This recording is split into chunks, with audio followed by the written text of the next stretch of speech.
Hello, good morning. कैसे हैं आप सब लोग? आई होप आप लोग बहुत अच्छे होंगे और ईश्वर की कृपा आप सब पर बनी रहे। खुश रहो, घर में स्वस्थ रहो। और हम भी अच्छे हैं, अच्छे रहते हैं, कभी बीमार रहते हैं। ये लाइफ है, ऐसे ही चलती रहती है यार, इसका क्या कर सकते हैं, कुछ नहीं। तो आइए आप भी हमारे साथ चाय पी लीजिए और एक टोस्ट और ये नमकीन के साथ। तो अभी मैं थोड़ा योगा करी हूँ 5-10 मिनट और उसके बाद बस जस्ट मैंने चाय बना लिया है, क्योंकि जैसा कि पता है मैं मॉर्निंग में अफ्रेश लेती हूँ। कभी नींबू शहद पानी ले लिया, इधर मेरा शहद ख़त्म हो गया है तो मैं नींबू शहद पानी नहीं ले रही हूँ, अफ्रेश ले रही हूँ।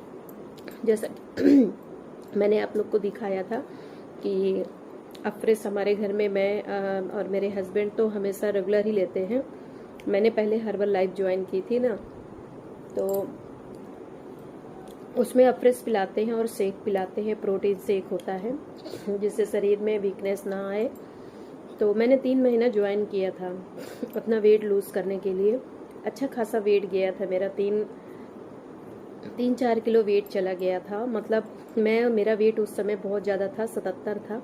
77 से मेरा 73 आ गया था। काफ़ी अच्छा वेट मतलब मेरा गया था। फिर बीच में मेरे पापा की डेथ हो गई थी, तो फिर हमने छोड़ दिया, क्योंकि बहुत दिमागी तौर से मैं डिस्टर्ब हो गई थी, टेंशन में हो गई थी।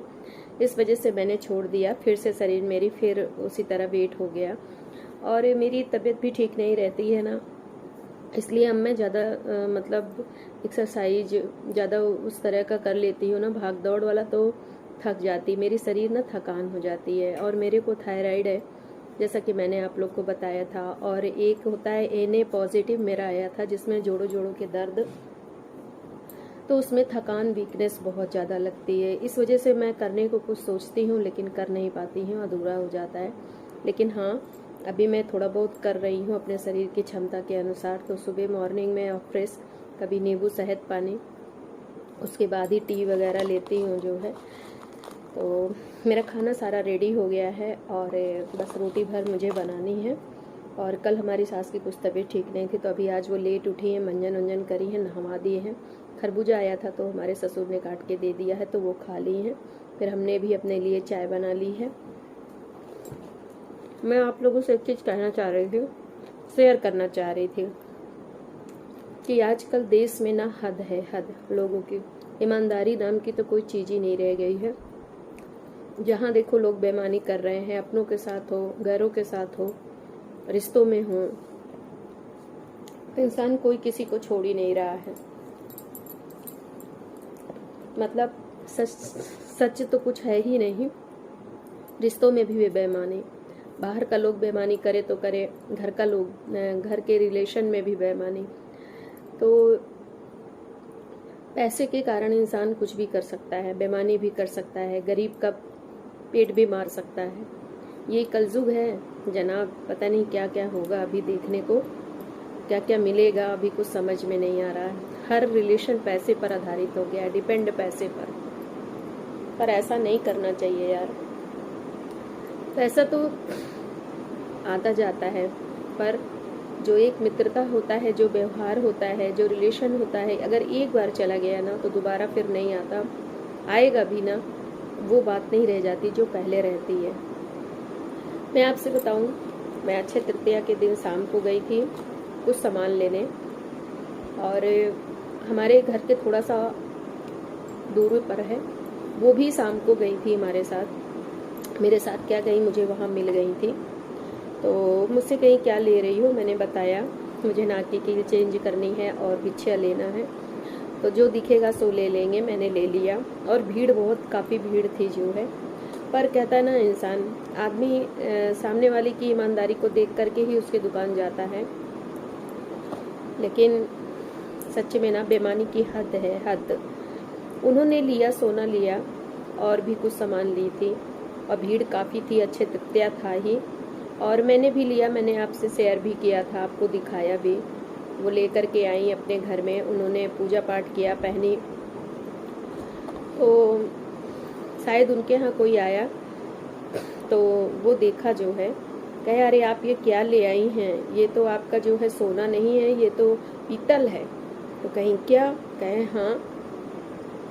कहें अरे नहीं ऐसा नहीं हो सकता, मैं हमेशा ऐसी दुकान से सामान लेती हूँ, इस तरीके से नहीं कर सकते, हमारे साथ बेईमानी। कहे नहीं, हम इतने सालों से देख रहे हैं। और वो बुजुर्ग थी तो उनको नॉलेज था सोना चांदी परखने का जो है। कहें इस ये पेवर सोना हाइन नहीं आए। उनको झटका लगा, उन्होंने 1-2 लोगों को और दिखाया, फिर उन्होंने कहा चुम्बक से आप टेस्ट करिए। उन्होंने उससे भी देखा, उनको भी शंका हुआ, डाउट हुआ। फिर वो मेरे पास कहीं चलना है आपको, हमने कहा हाँ। कहाँ बताने लगी, कहें कि चलिए चलते हैं, और इस तरह बताइए हमको धोखा दे दिया और हमारे घर में हमको डांट पड़ रही है, सब लोग हमको चिल्ला रहे हैं, हमने सिर्फ अच्छे तित्रिया की वजह से मैं गई हूँ तो सामान वहाँ से ले आई हूँ। हमने कहा चलिए, गए। फिर उन्होंने बहुत दुकानदार को डांटा, लड़ाई करने लगी। हमने कहा लड़ाई झगड़ा मत करिए। उन्होंने कहा मैं पुलिस को बुला दूंगी, ये है वो है, तुम्हें पकड़ा दूंगी, जेल करा दूंगी, बहुत कुछ उल्टा सीधा बोला जो है। हमने कहा आप शांत रहिए, फालतू कुछ नहीं करना, आप पैसा अपना ले लीजिए और मुंह पर फेंक दीजिए। फिर उन्होंने पैसा अपना लिया और फेंक करके चली आई। बल्कि वो पैसा नहीं दे रहा था, कह रहा था ये है वो है, डर के मारा, क्योंकि उसने गलत काम किया था, तो चोर तो था, उसने गलत चीज़ दिया है तो उसके अंदर डर बना था। फिर उसने लौटा दिया। जब उन्होंने पुलिस की धमकी दी कि अभी पुलिस को बुलाऊंगी, तुम्हारी दुकान बंद करा दूंगी, तुमको ऐसा कर दूंगी वैसा कर दूंगी,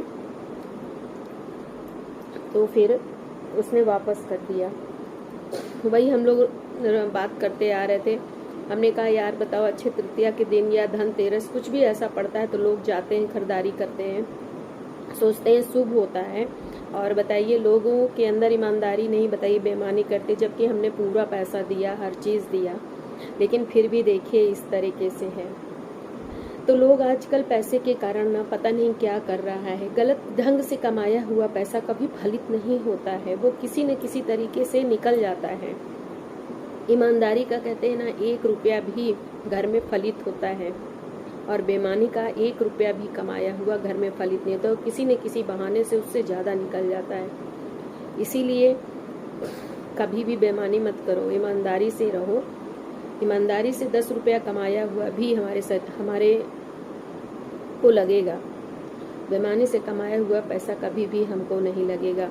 तो वही हम लोगों ने कहा बताओ जो है, कितने लोग आज के दिन क्या क्या खरीदते हैं, बताओ इतनी ज़्यादा बेईमानी, इंसानों के अंदर ईमान रह ही नहीं गया है। व्यवहार भी को नहीं सोचता कि हमसे बंधे हैं, हमारे घर हमारे दुकान से इतना सामान ले जाते हैं, बताइए हम इस तरह बेईमानी करेंगे, मतलब डर नाम की, भय नाम की कोई चीज़ ही नहीं।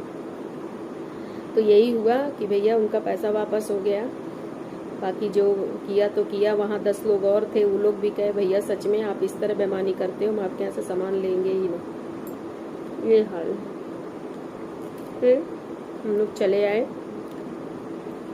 मैंने कहा बाप रे बाप, इंसानों के अंदर ईमानदारी रह ही नहीं गई। लोग पैसे कमाने में लगा है, चाहे जिस तरीके से कमाएं, चाहे व्यवहार मार के, चाहे रिश्ते मार करके, मतलब सिर्फ कमाने में लगा है।